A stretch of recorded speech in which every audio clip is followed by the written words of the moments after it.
Hi writers, I'm Lawrence Paula. Today I'm talking about writers who feel overwhelmed before they even start writing their novel. Now I'm specifically focusing on writers who have been getting ideas for the novel, have been thinking about the novel, the story, the characters might be coming through, and they have lots and lots of notes already. Maybe they're driving, maybe they're in the shower, maybe they're at work, and like little bits of the story are coming through, little traits of the characters. And so maybe they're texting themselves on their phone, or they're writing little notes to themselves, or they have a notebook or something. This kind of writer ends up with a pile of notes. So they're like, I have all this material, I know so much about the story, I can see all these different facets of the story and the characters. And then they sit down with their pile of notes and they try to write and they're blocked. They feel completely overwhelmed. They don't know where to start. It seems like a mountain of notes. And they'll do this a few times usually. Like they'll try to sit down with the notes and they'll try to use them to write scenes. They're trying to get it down and nothing's happening. So then they'll usually take a break, maybe for a couple weeks, maybe for a year. And when they show up on my doorstep, they will tell me, I have all of these notes and I don't know what to do with them. I don't know if I should go through and reread all of them, if I should throw them away and start from scratch. I don't really know what to do here. So this is actually a really common thing for intuitive people who are writers. The problem, usually the writer believes the problem they have is that they're not organized enough. If I could just get a handle on all of these notes, if I could use Scrivener or maybe some other type of cataloging software or even a notebook and make lists and file folders, if I could just put these notes in order, I could go through chronologically or in an orderly manner and I could write the scenes from the notes. That's not the problem. So much of the time when intuitive people run into blocks writing fiction, the default solution they think of is organization. I need organization or I need accountability. Most of the time, that is not actually what intuitive people need. So for intuitive people who are writing fiction, what's really going on is because they are intuitive, every intuitive person is a receiver and a seer. That's how your intuition works. You receive information and you see things. You see into people, you see into situations, right? You get insight into things other people cannot see. And if you are an intuitive person, you know this is true because you have grown up and you've spent many years seeing truths about other people or seeing dynamics in relationships that it seemed like other people could not see. And when you mention them, other people are like, what are you talking about? I don't see that at all. That person's not manipulative. That guy's not a narcissist. And you're like, yeah, I think they are. I really see that, right? So that's how your intuition works. You receive information and you see truths. You see dynamics. When you are writing fiction, you're going to use both facets of your intuition to write the story down, to write the first draft. You're going to be in the right brain space, in the intuitive space, where you're working with the unconscious world, you're working with the imaginal realm. You need to use the receiving capability and the seeing capability. So what does that look like? That means you receive information about the story. So you might receive information that your main character is very angry. You know he's a very angry man, and you receive the information that that's because of the relationship he had with his father. You receive the information that his father was abusive to him. Oh, that's why he's so angry. That's why he's so defiant now.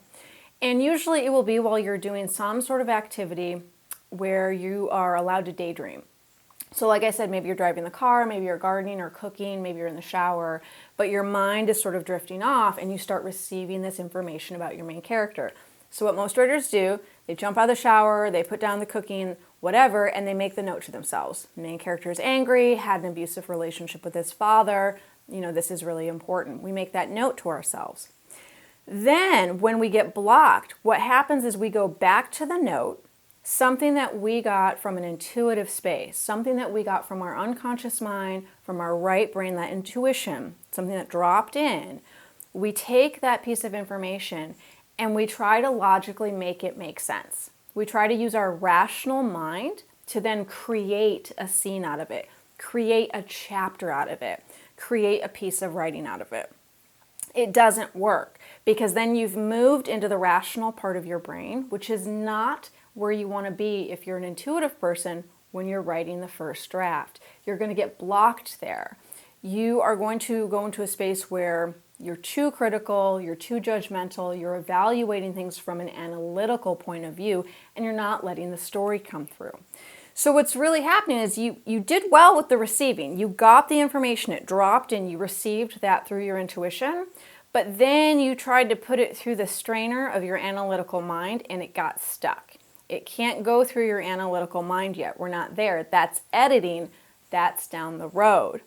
What we want to do to take this nugget, this insight that came in, and turn it into an actual piece of writing, turn it into a scene, we want to use the other side of our intuition, the seeing side. The seeing side is where we go into that world.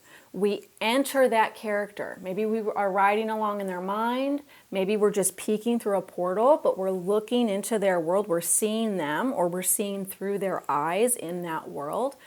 And we're recording what we see, right? So we look at that note and we're like, oh, okay, my character's really angry. He had an abusive relationship with his father. What is there? What is there for me to uncover? What is there for me to explore? Can I talk to my character? Can I connect with my character? Let me try to take a walk or take a bath or listen to some music, do something where I can let my mind wander, I can let myself daydream and open up that intuitive space, and let me try to connect with his anger. That's when you're going to drop into your character's body, or you're going to peek through the portal and you're going to see things as they unfold. Oh, I see now this scene in the kitchen when he's young with his father, and his father gets very angry and he hits him. I can see that happen. That's the place that you're going to write from. That's what you're going to sit, and you're actually going to transcribe what you're seeing.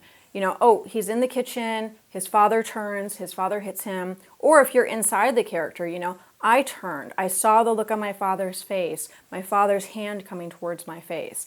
You are recording, you are seeing, and you are transcribing what you see. So at this point, a lot of writers ask me, well, that's great, and I see how that sequence works, but what about the giant pile of notes I have? That's all really good stuff. Am I supposed to go through every single note and see if I can see something from the notes? With the giant pile of notes, this is where control mechanisms come in, especially for INFJs. INFJs tend to want to do something with every little bit of information they've ever recorded. INFPs are a little bit more loose about letting things go. You want to go through the giant pile of notes and see where the energy is. It doesn't mean you have to throw them all away. It doesn't mean you even have to weed them out just yet. When I'm still working on a first draft, I keep all the notes.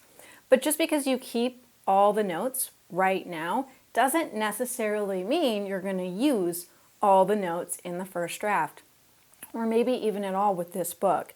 What's most helpful is when you sit down to do a writing session, go through the notes, browse through them. You don't need to do this in a really intense, aggressive way. You don't need to be organizing them. Just kind of browse through the notes, see where the energy is. Do any of the notes pull you in? Do any of the notes spark something in you? Do you feel called towards any of the notes, right? If there's like a few, pull them out, sit with them, see if there's something there for you, and then listen to some music, do your meditation, maybe go for a short walk, maybe take a bath. If you're like, I know I'm going to write tomorrow, go through the notes, take a bath, listen to some music, see if anything comes through. And then when you sit down to do the writing session, focus on seeing instead of receiving, instead of adhering so firmly to, I took these notes, I have to make them into a scene. Now, again, as always, everybody has a different writing process. Some people might say, hey, I take notes and I religiously use each one, and that really works for me, Lauren. That's fine. If this is working for you, cool. Then you don't need this video. If it's not working for you, this is for the writer who's super overwhelmed. Try this new process of really focusing on the difference between seeing and receiving, and using both halves of your intuition to bring in the story, to bring in what you need to know about the characters. As always, I would love it if you would subscribe to my newsletter. I send out a lot of stuff, a lot of free stuff, classes, courses, summits, interviews, all sorts of good things. And if you like this kind of content, if you're an intuitive person, if you're an INFJ, an INFP, a writer who's struggling, please subscribe to my channel. I do videos all about these sorts of things all the time, specifically for intuitive writers who tend to get stuck, not only with fiction, but with all types of writing. I hope this video was helpful to you today. If you've had any of these problems as well or experiences with any of this, I'd love to hear about it in the comments below. Please drop me a comment and let me know. Thanks so much, everyone.